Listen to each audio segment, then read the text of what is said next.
ने बता दिया कि नहीं, देश संविधान से चलेगा, तो इस फैसले का स्वागत है। और मुझे हैरत है कि इस तरह के विचार सरकारों के दिमाग में आते क्यों हैं।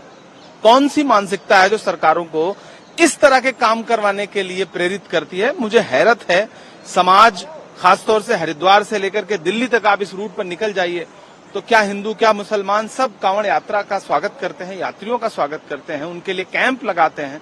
और अब नाम डिस्प्ले करने, किस किस चीज का नाम डिस्प्ले करवाइएगा आप? आने वाले दिनों में आप क्या कहिएगा कि खून के बोतल पे लिख दीजिए कि खून के कतरे जो है वो जो डोनेट होके आए हैं वो कहां से आए हैं। हवाओं पर नाम लिखवा दीजिएगा। इसी हवा में तो सब सांस ले रहे हैं ना। आप हिंदू, मैं मुसलमान, हम दोनों यहाँ पे सांस ले रहे हैं, तो क्या हवाओं को अलग कर दीजिएगा?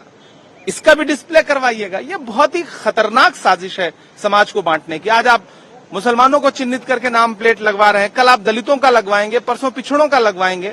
आप समाज को क्या 75 साल पुराने भारत की तरफ ले जाना चाहते हैं? 100 साल पुराने भारत की तरफ ले जाना चाहते हैं? देश उत्तरोत्तर प्रगति कर रहा है, दुनिया प्रगतिशील हो रही है, आप पीछे की तरफ जा रहे हैं। बहुत ही गलत फैसला था। माननीय उच्चतम न्यायालय का शुक्रिया। आज मैंने भी 267 का नोटिस दिया था उस मुद्दे पर, और ये गैर संवैधानिक आदेश था। आप भारतवर्ष के अंदर जाति के नाम पे, धर्म के नाम पे भेद नहीं कर सकते।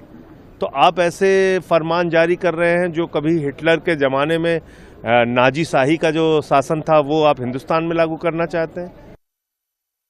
ये कोई तालिबान नहीं है। तो आपके इस आदेश को सुप्रीम कोर्ट ने भी गैर संवैधानिक माना और इस पे रोक लगाई है। मैं समझता हूं कि ये भारत के संविधान के हक में, लोकतंत्र के हक में ये अच्छा फैसला है। इससे दुर्भावना और भेदभाव फैलाने की कोशिश थी दलितों, पिछड़ों, आदिवासियों और अल्पसंख्यकों के प्रति, क्योंकि हम जानते हैं अपनी सामाजिक व्यवस्था को। अगर कोई वाल्मीकि ढाबा लिख के बैठ जाएगा, कोई जाटो ढाबा लिख के बैठ, उसके यहाँ तो लोग खाना बंद कर देंगे। जो जिस प्रकार की राजनीति देश के अंदर चल रही है, मनुस्मृति जब पढ़ाने की बात हो रही है इस देश में, दिल्ली विश्वविद्यालय के अंदर, तो आप समझ सकते हैं कि भारत को किस ओर धकेलने की कोशिश हो रही है। इसलिए आज सदन में भी मैंने 267 का नोटिस दिया था और भी साथी सांसदों ने दिया था, और माननीय सुप्रीम कोर्ट का भी ये फैसला आ गया।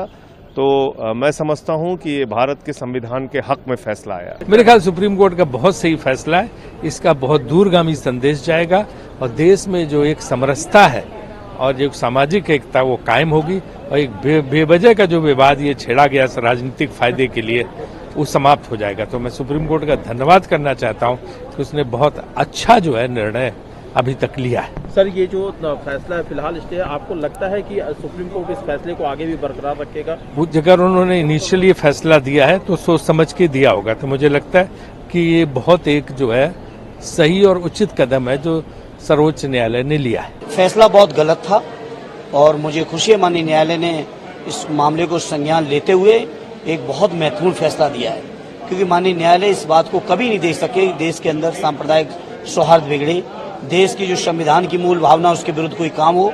ये बीजेपी के लोग केवल नफरत फैलाने के लिए और अपनी सरकार बचाने के लिए इस तरह के फैसले ले रहे हैं, जिसको माननीय न्यायालय ने स्टे लगा के, रोक लगा के बहुत स्वागत योग्य काम किया। जीत है संविधान की, ये जीत है भारत के महात्मा गांधी की उस आत्मा को जिसे इन्होंने कहा था अस्पृश्यता निवारण, जाति मिटाओ, धर्म के भेदभाव मिटाओ, उसको इन्होंने कायम किया था। और मैंने इस मुद्दे को आज उठाया था राज्यसभा में।